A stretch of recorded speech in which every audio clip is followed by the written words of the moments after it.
우리는 북한 선수들의 경기만 봤지만 그 뒤에는 믿을 수 없는 드라마가 숨어 있었습니다. 북한 여자 축구 국가대표 4명이 선수촌에서 집단 탈출한 사건, 보위부 요원들의 감시망을 뚫고 자유를 향해 뛰었던 그날 밤. 이 사건은 북한 체육계 전체를 뒤흔들었고 그녀들의 가족에게는 끔찍한 결과를 가져왔습니다. 끝까지 시청해 주셔서 감사합니다. 구독과 좋아요로 함께해 주세요. 그 모든 것은 2013년 봄, 제가 22살이 되던 해에 시작되었습니다. 저는 함경북도 청진시 수남구에서 태어났습니다. 아버지는 광산 노동자셨고 어머니는 장마당에서 두부를 팔아 생계를 이으셨죠. 여러분도 아시다시피 6.25 이후 분단되면서 함경도는 더욱 어려워졌습니다. 우리 집은 가난했지만 저에게는 축구가 있었습니다. 동네 운동장에서 남자애들 틈에 끼어 공을 차던 그 시절, 어머니가 옥수수죽 한 그릇 끓여주시던 그 따뜻한 손길이 제 인생에서 가장 행복했던 순간이었는지도 모릅니다. 16살 때 도 체육부에서 사람이 왔습니다. 이 아이 재능이 있어. 평양으로 데려가겠소. 그 말을 듣는 순간 어머니는 눈물을 흘리셨습니다. 저는 그게 기쁨의 눈물인 줄만 알았습니다. 하지만 어머니는 아셨던 거죠. 딸을 자주 못 볼 거라는 걸, 그리고 저를 통해 가족의 삶이 조금이라도 나아지길 간절히 바라셨던 겁니다. 우리 부모님 세대가 그러셨잖아요. 자식만 잘 되면 자기는 굶어도 괜찮다고 하셨던. 평양 국가대표 훈련소에 도착했을 때 저는 눈이 휘둥그레졌습니다. 넓은 운동장, 제대로 된 축구와 하루 세끼밥에 가끔 고기까지 나왔습니다. 청진에서는 옥수수죽으로 하루를 버티던 제가 평양에서는 쌀밥에 국을 먹을 수 있었으니까요. 그것도 흰 쌀밥을요. 우리 어머니는 평생 강냉이밥만 드셨는데 말이죠. 훈련은 살인적이었습니다. 새벽 5시에 일어나 하루 8시간씩 뛰었습니다. 하지만 저는 불평하지 않았습니다. 국가대표가 되면 가족들에게 좋은 것들을 보내줄 수 있다고 믿었으니까요. 메달을 따면 포상도 해준다고 했습니다. 아버지 약값, 어머니 생활비, 군대 간 오빠한테 보낼 물품. 제 머릿속은 온통 가족 걱정뿐이었습니다. 우리 세대 젊은이들이 다 그렇게 부모님 생각하며 살지 않습니까? 그런데 이상한 점들이 하나둘 눈에 들어오기 시작했습니다. 훈련소 정문에는 항상 군복 입은 사람들이 서 있었습니다. 마치 일제시대 헌병들처럼 우리를 감시했습니다. 외부와의 연락은 철저히 통제되었습니다. 집에 편지를 보내려면 검열을 거쳐야 했고 전화는 한 달에 한 번 감독이 옆에서 듣는 상황에서만 가능했습니다. 우리는 선수이기 전에 감시 대상이었던 겁니다. 어느 날 선배 김선영 언니가 제게 조용히 말했습니다. 평양 출신으로 저보다 4살 많았고 해외 경기를 여러 번 다녀온 베테랑이었죠. 미향아, 여기서는 조심해야 해. 말 한마디, 행동 하나 다 보고되거든. 옆집에서 다 들여다보는 것처럼. 메달을 따면 대접이 달랐습니다. 중국과의 친선 경기에서 제가 결승골을 넣었을 때 당 간부들이 직접 찾아왔습니다. 동무는 조국의 딸이요. 신문에 제 이름이 났고 청진 부모님께도 포상품이 전달되었다는 소식을 들었습니다. 그날 밤 저는 기쁨의 눈물을 흘렸습니다. 부모님께 효도하는 것 같아서 말이죠. 하지만 경기에서 지면 달랐습니다. 총화 시간에 감독과 정치지도원이 선수들을 세워놓고 비판했습니다. 혁명적 각오가 부족하다, 당의 은혜를 저버렸다, 그런 말들이 쏟아졌습니다. 몇 달 후 고향 소식을 들었습니다.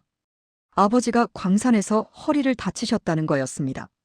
병원에 가려면 돈이 필요한데 쌀 한 포대 값도 없다고 했습니다. 어머니는 장마당에서 하루 벌어 하루 먹고 사는데 아버지 치료비까지는 감당이 안 된다는 소식이었습니다. 약 한 봉지 구하기가 하늘의 별 따기였습니다. 그때 깨달았습니다. 나는 평양에서 고기국을 먹는데 부모님은 옥수수죽도 못 드시는구나.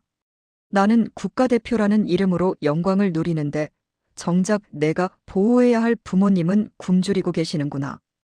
어머니 아버지가 평생 고생하셔서 저를 키우셨는데 이제 제가 효도해야 할 나이에 아무것도 해드릴 수 없었습니다. 선영 언니가 어느 날 말했습니다. 너도 곧 알게 될 거야. 이 영광 뒤의 진실을. 저는 그 말이 무슨 뜻인지 몰랐습니다. 하지만 마음 한구석이 무거워지기 시작했습니다. 뭔가 잘못되었다는 느낌, 하지만 입 밖으로 꺼낼 수 없는 의문들이 쌓여갔습니다. 2013년 가을, 우리는 중국 베이징에서 열린 친선 경기에 참가했습니다. 그때 처음으로 바깥 세상을 봤습니다. 베이징 거리는 어떻게 설명해야 할까요? 상점마다 물건이 넘쳐났고 사람들은 웃으면서 걸어 다녔습니다. 우리 숙소 근처 식당에서는 음식 냄새가 진동했습니다.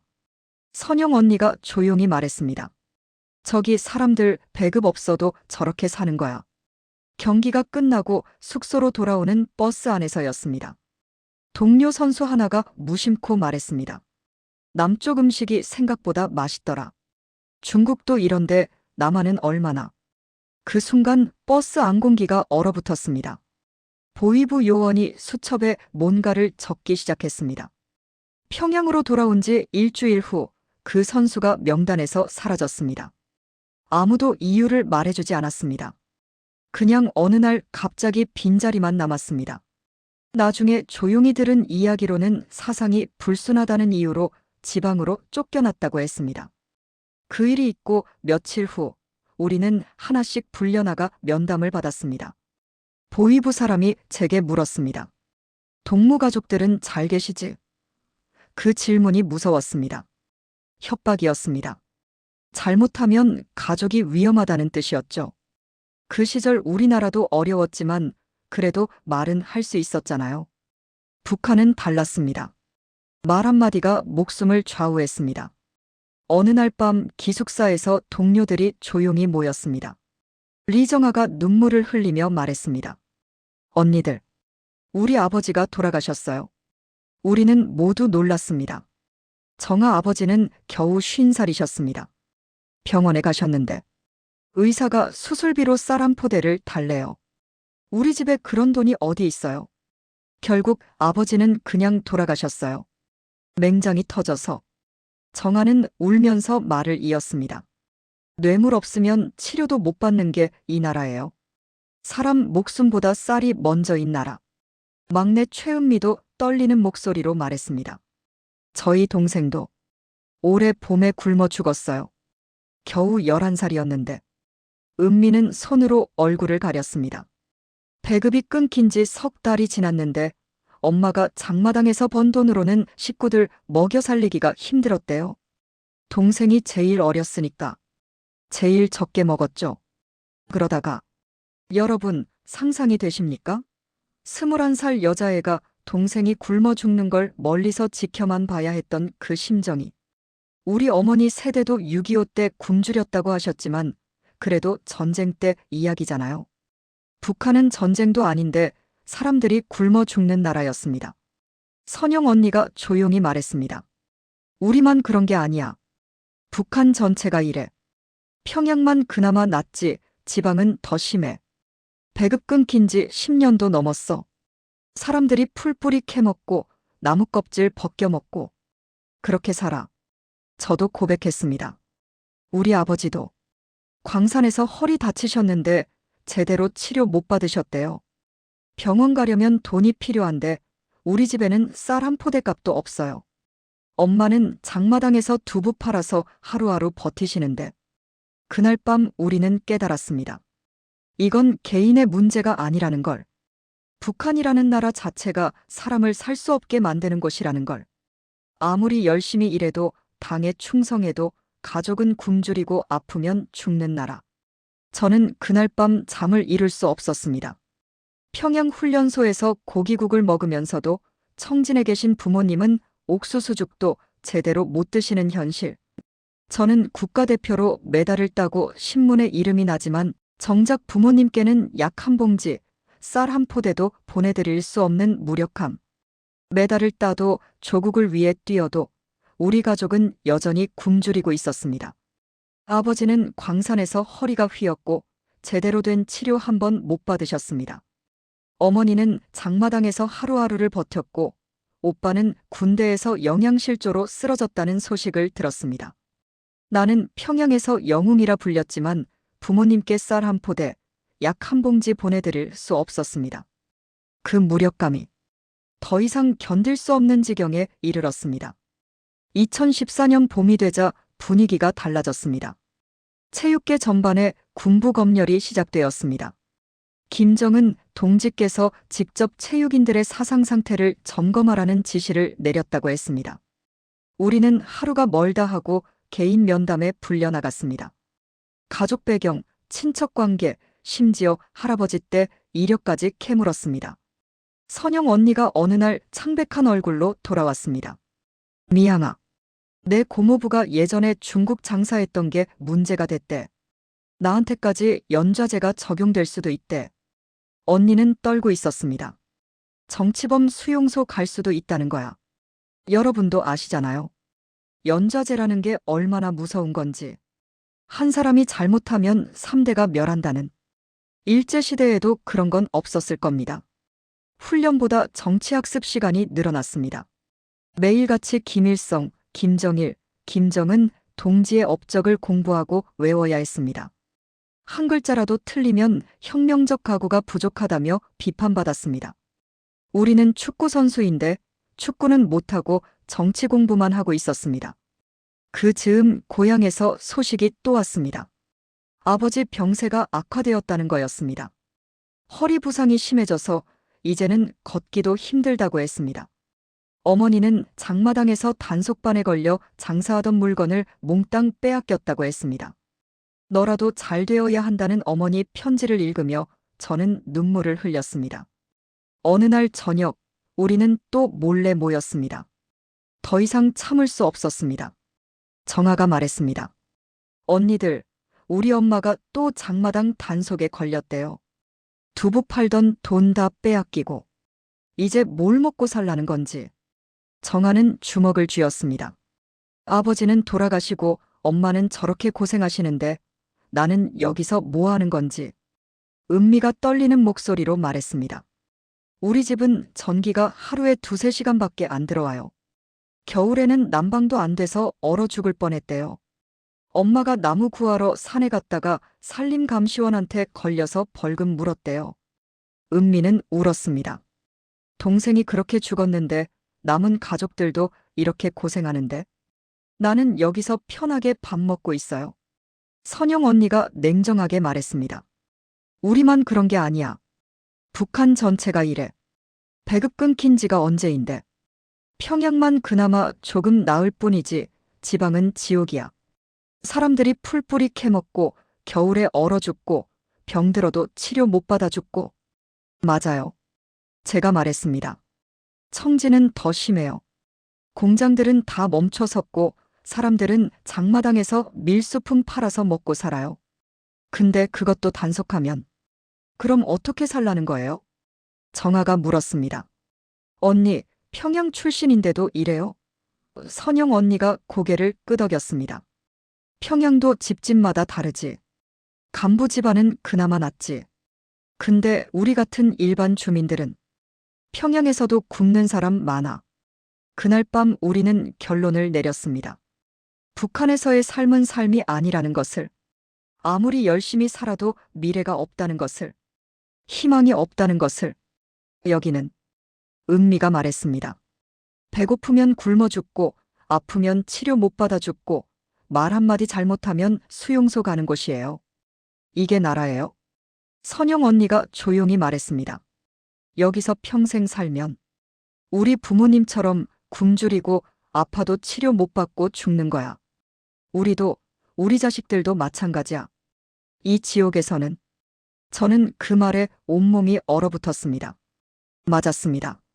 이대로 북한에서 산다면 저도 결국 어머니처럼 장마당에서 고생하다 죽을 것이고 제 자식도 또 그렇게 굶주리며 살 것입니다. 끝없는 악순환. 3대가 지옥을 사는 겁니다. 그때 깨달았습니다. 이건 견딜 수 있는 게 아니라는 걸. 이대로는 살 수 없다는 걸. 북한에서의 삶은 삶이 아니라 천천히 죽어가는 것이라는 걸. 2014년 6월 운명을 바꿀 소식이 들려왔습니다. 인천 아시안게임 출전 명단에 너희가 들어갔다. 감독의 말에 우리는 표정 관리를 해야 했습니다. 기뻐하는 척해야 했습니다. 하지만 그날 밤 우리 넷은 알고 있었습니다. 이것이 마지막 기회라는 걸. 선영 언니가 조용히 말했습니다. 한국 땅에 가는 거야. 남조선 말이야. 언니의 눈빛이 달라져 있었습니다. 이번이 마지막 기회야. 하지만 제가 말했습니다. 가족들은 어떻게 하죠? 우리가 도망치면. 말을 잇지 못했습니다. 연좌제를 알고 있었으니까요. 선영 언니가 단호하게 말했습니다. 미향아, 남아서 함께 천천히 죽을 거야. 나가서 살아야 가족도 나중에 구할 수 있어. 여기 있으면 우리도 죽고 가족도 죽어. 살아야 해. 나가서 돈 벌어서 언젠가는 모셔올 수 있어. 정아가 눈물을 흘리며 말했습니다. 우리 아버지는 이미 돌아가셨어요. 하지만 어머니는 살아계세요. 나는 나가서 돈 벌어서 어머니를 꼭 모셔올 거예요. 그게 효도예요. 은미가 고개를 끄덕였습니다. 동생이 굶어 죽는 걸 막지 못했어요. 하지만 엄마만이라도 살리고 싶어요. 여러분, 이해하실 겁니다. 우리 어머니, 아버지 세대가 자식들 위해 목숨 바쳤듯이 우리도 부모님을 위해 목숨을 걸어야 했습니다. 북한에 남아있으면 함께 굶어 죽을 뿐입니다. 나가서 살아야 언젠가 부모님을 구할 수 있습니다. 저는 결심했습니다. 저도 갈래요. 우리 부모님, 북한에서는 절대 제대로 모실 수 없어요. 아버지는 아파도 치료 못 받으시고 어머니는 장마당에서 평생 고생만 하시잖아요. 나가서 살아서 꼭 모셔올 거예요. 그날 밤부터 우리는 준비했습니다. 한국 지리를 암기했습니다. 서울이 어디 있는지, 인천이 어디인지, 혹시 모를 탈출 루트를 머릿속에 그렸습니다. 하지만 제일 중요한 건 각오였습니다. 죽을 각오. 잡히면. 은미가 떨리는 목소리로 말했습니다. 우리 죽는 거죠? 선영 언니가 고개를 끄덕였습니다. 정치범 수용소 가는 것보다 죽는 게 나아. 출발 전날 밤 저는 편지를 썼습니다. 부모님께 드릴 마지막 편지. 물론 보낼 수는 없었습니다. 그냥 마음속으로 쓴 편지였습니다. 어머니, 아버지, 불효녀 미양입니다. 저는 조국을 배신하는 게 아닙니다. 다만 이 지옥에서 벗어나려는 겁니다. 북한에서는 아무리 열심히 살아도 희망이 없습니다. 배고프면 굶어 죽고, 아프면 치료 못 받아 죽고, 말 한마디 잘못하면 수용소에 가는 곳. 저는 더 이상 이렇게 살 수 없습니다. 죽더라도 자유롭게, 살아도 인간답게 살고 싶습니다. 살아서 꼭 돌아와 부모님을 모셔갈 겁니다. 기다려주세요. 출발하는 날 아침, 우리는 평양 순안공항에 모였습니다. 다른 선수들과 코치진, 보위부 요원들까지 함께였습니다. 비행기를 타기 전 저는 마지막으로 평양 하늘을 바라봤습니다. 고향 청진이 그리웠습니다. 어린 시절 뛰놀던 수남구 운동장, 어머니가 옥수수죽을 끓여주시던 부엌, 아버지가 광산에서 돌아오시던 저녁 풍경. 하지만 그 추억들은 이제 안녕이었습니다. 선영 언니가 제 손을 꽉 잡았습니다. 미양아, 후회 없지? 저는 고개를 끄덕였습니다. 없어요. 이게 우리가 사는 길이에요. 비행기가 이륙했습니다. 북한 땅이 점점 멀어졌습니다. 저는 창밖을 보며 생각했습니다. 어머니, 아버지, 꼭 살아서 돌아올게요. 자유로운 세상에서 인간답게 살 수 있는 그곳에서 돈 벌어서 꼭 모시러 올게요. 우리는 각자의 이유로 목숨을 걸었습니다. 정아는 돌아가신 아버지를 위해, 은미는 굶어 죽은 동생을 위해, 선영 언니는 자유를 위해, 저는 부모님을 위해. 우리 모두의 이유는 하나였습니다. 북한에서는 살 수 없다는 것. 죽어도 자유롭게, 살아도 인간답게 살고 싶다는 것. 인천으로 가는 비행기 안에서 저는 마지막으로 다짐했습니다. 반드시 성공한다.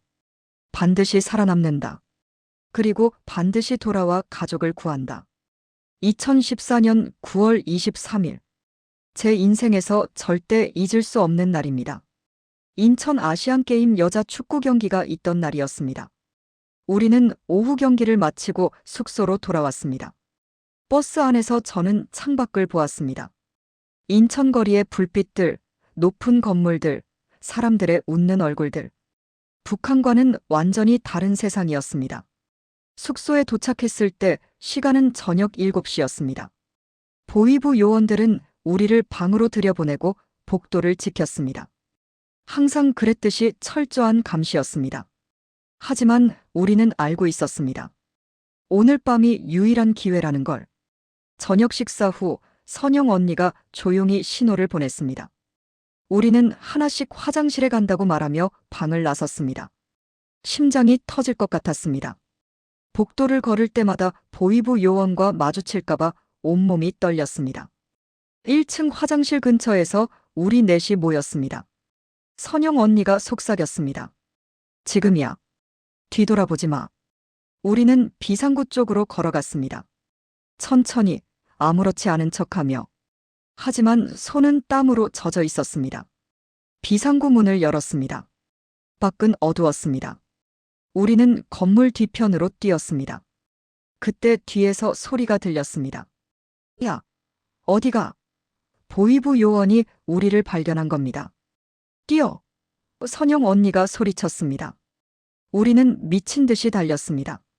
뒤에서 발소리가 들렸습니다. 멈춰. 당장 멈춰. 하지만 우리는 멈출 수 없었습니다. 멈추면 끝이었습니다. 정치범 수용소, 가족들의 연좌제, 죽음. 골목을 빠져나가 큰 도로로 나왔습니다. 그때 차 한 대가 급정거했습니다. 미리 연락한 한국 인권단체 분이었습니다. 빨리 타. 우리는 차에 뛰어 올랐습니다. 차가 출발했습니다. 뒤에서 보위부 요원들이 소리치며 쫓아왔습니다. 하지만 차는 이미 멀어지고 있었습니다. 저는 뒷좌석 창문으로 그들을 봤습니다. 분노에 찬 얼굴들. 그들은 우리를 잃은 겁니다. 차 안에서 우리는 숨을 헐떡였습니다. 정아는 울고 있었고 은미는 손을 떨고 있었습니다. 선영 언니는 눈을 감고 있었습니다. 저는 믿을 수가 없었습니다. 우리가 해냈다는 게. 운전하시던 분이 말했습니다. 이제 안전합니다. 한국 경찰이 보호할 겁니다. 그 말에 저는 눈물이 쏟아졌습니다. 살았다. 우리가 살았다. 경찰서에 도착했습니다. 한국 경찰들이 우리를 보호해 주었습니다. 그때 창밖으로 보위부 요원들이 보였습니다. 그들은 경찰서 밖에서 소리를 지르고 있었습니다. 저 배신자들을 넘겨라. 하지만 한국 경찰은 막아섰습니다.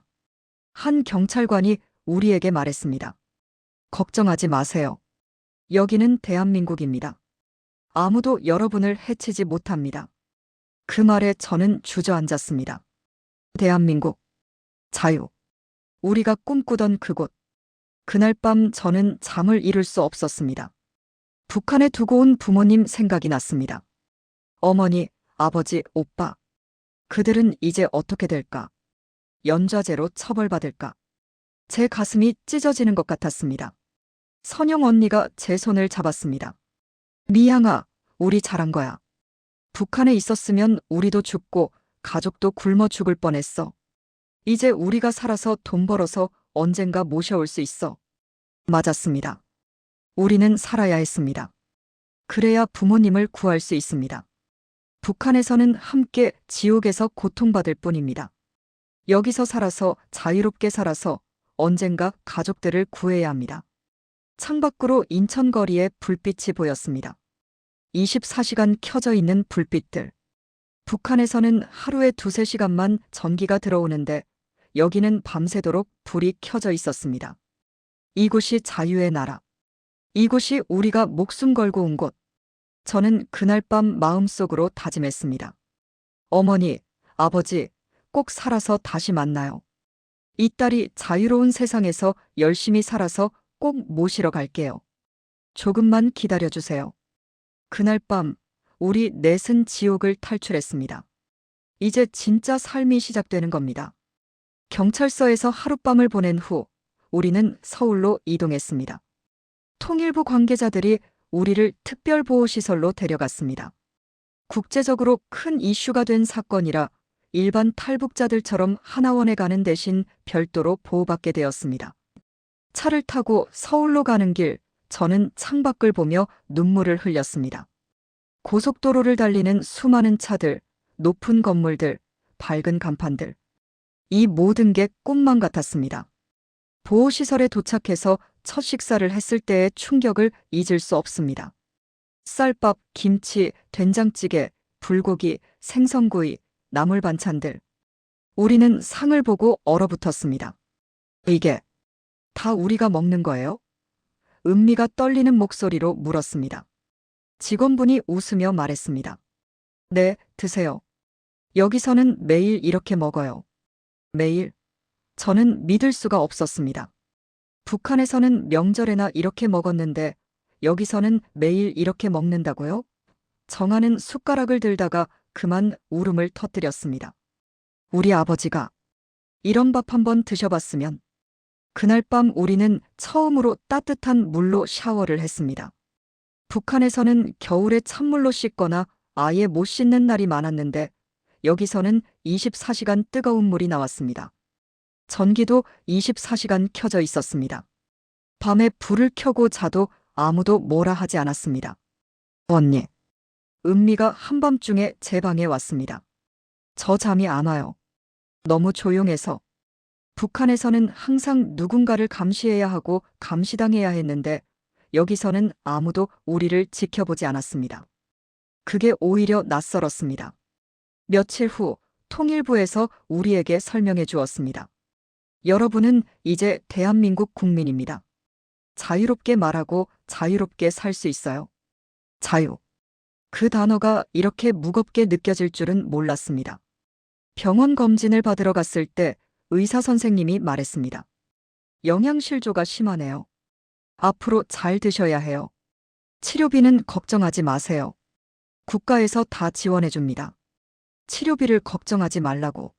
북한에서는 돈 없으면 죽는데 여기서는 돈 없어도 치료해 준다고요? 선영 언니가 울면서 말했습니다. 우리 친척이 맹장염으로 죽었어요. 쌀 한 포대가 없어서 수술 못 받고 여기서는 그냥 치료해 준다고요? 여러분, 이해하실 겁니다. 우리가 왜 눈물을 흘렸는지. 북한에서는 사람이 돈보다 못한데 여기서는 사람을 사람으로 대우해 주었습니다. 하지만 밤이 되면 죄책감이 몰려왔습니다. 저는 여기서 따뜻한 밥을 먹고 있는데 부모님은 청진에서 무사하실까? 제가 도망쳤다는 걸 아시고 얼마나 놀라셨을까? 연좌제로 고통받고 계시지는 않을까? 언론 인터뷰 요청이 쏟아졌습니다. 북한 여자 축구 국가대표 4명 집단 탈북이라는 뉴스가 전 세계로 퍼졌습니다. 우리는 인터뷰에서 진실을 말했습니다. 북한에서의 삶이 얼마나 지옥인지, 사람들이 얼마나 고통받고 있는지. 북한에서는 살 수 없어요. 정아가 카메라 앞에서 말했습니다. 배고프면 굶어 죽고, 아프면 치료 못 받아 죽고, 말 한마디 잘못하면 수용소에 가요. 그게 북한이에요. 어느 날 밤, 우리 넷은 모여 앉았습니다. 선영 언니가 말했습니다. 우리가 여기 온 게 잘한 일이야. 북한에 있었으면 평생 지옥에서 살았을 거야. 이제 우리가 잘 살아서 세상에 진실을 알려야 해. 북한이 얼마나 끔찍한 곳인지, 북한 사람들이 얼마나 불행한지. 맞았습니다. 우리가 목숨 걸고 탈출한 이유는 단순히 우리만 잘 살려고가 아니었습니다. 북한 사람들의 불행을 세상에 알리고 언젠가 그들도 자유롭게 살 수 있도록 돕기 위해서였습니다. 그날 밤 저는 창밖을 보며 생각했습니다. 여기는 밤에도 불빛이 환합니다. 사람들이 웃으며 걸어다닙니다. 아픈 사람은 병원에 갑니다. 배고프면 편의점에 가서 음식을 삽니다. 이게 정상적인 삶입니다. 이게 사람이 살 수 있는 곳입니다. 북한은 그게 안 됩니다. 북한에서는 사람이 사람답게 살 수 없습니다. 그래서 우리가 탈출한 겁니다. 그리고 우리는 잘한 겁니다. 탈북 한 달 후 중국에 있는 탈북자 네트워크를 통해 소식이 들려왔습니다. 우리 가족들에게 무슨 일이 일어났는지에 대한. 저는 그날 그 소식을 듣고 며칠 동안 밥을 먹지 못했습니다. 북한 당국은 우리 탈북 사건을 국가적 망신으로 받아들였습니다. 김정은이 직접 체육성 간부들을 질책했다고 했습니다. 국가대표들이 아시안게임에서 도망쳤다는 게 말이 되느냐? 세계 앞에서 우리 체제가 문제 있다는 걸 보여준 거 아니냐? 북한은 먼저 언론 통제에 나섰습니다. 내부적으로는 4명의 선수가 남조선 정보기관에 매수당해 조국을 배신했다고 발표했습니다. 개인적 타락으로 자본주의 향락에 빠진 변절자들이라고 했습니다. 하지만 진짜 지옥은 우리 가족들에게 쏟아졌습니다.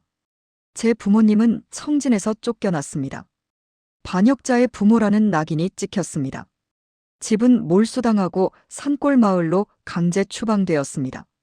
아버지는 허리 부상으로 거동도 힘드신데 산골에서 어떻게 사시라는 건지. 어머니가 장마당에서 장사하던 것도 금지당했습니다. 반역자 가족은 장마당 출입 금지라는 명령이 떨어졌습니다. 그럼 어떻게 먹고 살라는 겁니까? 배급도 끊긴 지 오래인데. 오빠는 군대에서 강제 제대당하고 탄광으로 보내졌습니다. 군대에서 쫓겨난다는 건 북한에서 엄청난 수치입니다. 게다가 탄광은 거기는 정치범들이 가는 곳입니다. 선영 언니 가족은 더 심했습니다. 평양에서 지방으로 강제 이주당했습니다. 평양 시민증이 박탈된 겁니다. 북한에서 평양 시민증을 잃는다는 건 사형 선고나 마찬가지입니다. 언니 부모님은 간부 직위에서 해임되고 공장 노동자로 강등되었습니다. 언니 동생은 대학에서 쫓겨났습니다. 반역자 가족은 대학 다닐 자격이 없다는 거였습니다. 정아 어머니는 장마당에서 장사하다가 보위부에 끌려갔습니다. 딸을 제대로 교육하지 못한 죄로 신문을 받고 노동교화형을 선고받았습니다. 어머니가 무슨 죄입니까? 딸이 자유를 찾아 떠난 게 어머니 죄입니까? 은미 가족은 집단 감시 대상이 되었습니다. 마을 인민반장이 매일 와서 사상교육을 시켰습니다. 이웃들도 그 가족을 피했습니다. 연좌제가 무서워서 말입니다. 체육계 전반에 대대적인 숙청이 시작되었습니다. 우리 감독은 해임되고 지방으로 쫓겨났습니다. 코치들도 대부분 교체되었습니다. 보위부 요원들은 징계를 받았습니다. 국가대표 선수들을 제대로 감시하지 못했다는 이유였습니다. 그 소식을 듣고 저는 무너졌습니다. 제 선택 때문에 부모님이, 오빠가 그렇게 고통받고 계신다는 게 차라리 제가 북한에 남았어야 했나 싶었습니다. 하지만 선영 언니가 저를 붙잡았습니다. 미양아, 정신 차려. 우리가 북한에 남았으면 어땠겠어? 평생 지옥에서 살다가 굶어 죽거나 병들어 죽었을 거야. 가족들도 어차피 연좌제로 고통받았을 거고. 우리가 나온 게 잘한 거야. 정아도 말했습니다. 우리가 여기서 잘 살아야 해요. 그래야 언젠가 가족들을 구할 수 있어요. 돈 벌어서 중국으로 빼내올 수도 있고 통일이 되면 당당하게 모셔올 수 있어요. 맞았습니다. 우리가 북한에 남았으면 함께 지옥에서 살다가 죽었을 겁니다. 적어도 지금은 우리라도 살았고 희망이라도 있습니다. 저는 그날 다짐했습니다. 여기서 열심히 살겠다고. 돈을 벌어서 반드시 부모님을 구하겠다고. 그리고 세상에 진실을 알리겠다고. 북한이 얼마나 끔찍한 곳인지, 북한 체제가 얼마나 잔인한지. 북한 당국은 우리를 배신자라고 불렀습니다. 하지만 진짜 배신자는 누굽니까? 국민을 굶기고 아파도 치료 못하게 하고 말 한마디에 수용소 보내는 그 체제가 배신자입니다. 우리는 조국을 배신한 게 아닙니다. 지옥을 탈출한 겁니다. 그리고 우리는 잘못하지 않았습니다. 살기 위해 선택한 것뿐입니다. 여러분, 이해해 주십시오. 우리도 부모님이 보고 싶습니다. 매일 밤 꿈에서 어머니, 아버지를 만납니다. 하지만 우리가 할 수 있는 건 여기서 잘 살아서 언젠가 구하는 것뿐입니다. 그래서 오늘도 저는 살아갑니다. 자유로운 이 나라에서 부모님을 다시 만날 그날을 위해. 아터팩트. 챕터 8 북한에서는 살 수 없었다. 1300자. 아터팩트 IDENTIFIERCHAPTER-8-4, TYPEAPPLICATIOMVND 엔트 코드 LANGUAGTXT 타이틀 챕터 8 한국 정착과 메시지 챕터 8 북한에서는 살 수 없었다. 그로부터 10년이 흘렀습니다. 지금 저는 서울에서 살고 있습니다. 탈북민 인권운동가로 일하며 북한의 실상을 세상에 알리고 있습니다. 선영 언니는 지금 여자 청소년 축구팀 코치로 일하고 있습니다. 정아는 간호사가 되었습니다. 아버지가 제대로 치료받지 못해 돌아가셨으니 저라도 다른 사람들을 살리고 싶다고 했습니다. 은미는 대학에 다니고 있습니다. 동생이 못 다닌 학교, 제가 대신 다니는 거예요 라고 말합니다. 처음 한국에 왔을 때의 충격을 잊을 수 없습니다. 24시간 편의점이 있다는 것, 밤 12시에도 마트에서 장을 볼 수 있다는 것, 인터넷으로 세계 어디든 연결된다는 것. 북한에서는 상상도 못할 일들이었습니다. 마트에 처음 갔을 때 저는 그 자리에 서서 울었습니다. 선반마다 물건이 가득했습니다. 쌀, 고기, 과일, 채소, 과자, 음료수. 모든 게 넘쳐났습니다. 북한에서는 장마당에 가도 물건이 없었는데 여기는 버리는 음식이 더 많았습니다. 병원에 가보니 더 놀라웠습니다. 아픈 사람들이 줄을 서서 기다리는데 누구 하나 쌀 한 포대 들고 온 사람이 없었습니다. 의료보험이 있어서 치료비 걱정 안 해도 돼요라는 말에 저는 또 울었습니다. 우리 아버지가 이 나라에 계셨다면 허리 치료라도 제대로 받으셨을 텐데 전기가 24시간 들어온다는 것도 신기했습니다. 북한에서는 겨울에 불이 안 들어와서 얼어 죽을 뻔했는데 여기는 전기도 물도 24시간 나옵니다. 수돗물을 틀면 깨끗한 물이 나옵니다. 북한에서는 강물 길어다 끓여 먹었는데 언어도 달랐습니다. 같은 한국말인데 억양이 달라서 처음에는 사람들이 제 말을 잘 못 알아들었습니다. 북한에서 오셨어요? 라고 물으면 어떻게 대답해야 할지 몰랐습니다. 부끄러웠습니다. 하지만 사람들은 친절했습니다. 힘드셨겠어요? 이제 자유로운 나라에서 편하게 사세요라고 말해주었습니다. 여기서는 선수들이 웃으면서 훈련합니다. 경기에 저도 공개 비판받지 않습니다. 코치가 선수들에게 소리를 지르면 오히려 문제가 됩니다. 선수들은 사람으로 대우받습니다. 북한에서는 상상도 못할 일입니다. 하지만 저는 매일 밤 북한을 생각합니다. 부모님을 생각합니다. 청진 수남구 우리 집을 생각합니다. 어린 시절 뛰놀던 운동장을 생각합니다. 어머니가 끓여주시던 옥수수죽 냄새를 생각합니다. 통일이 되면 고향에 돌아가고 싶습니다. 청진 집 앞 운동장에서 아이들과 축구를 하고 싶습니다. 부모님을 모시고 서울 구경시켜드리고 싶습니다. 어머니께 맛있는 음식 해드리고 아버지 허리 치료 제대로 받게 해드리고 싶습니다. 우리 세대의 통일을 볼 수 있을까요? 더 이상 북한에서 굶어 죽고 아파서 죽고 수용소에서 죽는 사람이 없었으면 좋겠습니다. 북한 사람들도 자유롭게 인간답게 살 수 있었으면 좋겠습니다. 여러분, 제 이야기를 들어주셔서 감사합니다. 저는 북한을 미워하지 않습니다. 고향이니까요. 하지만 북한 체제는 사람이 살 수 없는 곳입니다. 아무리 열심히 일해도 굶주립니다.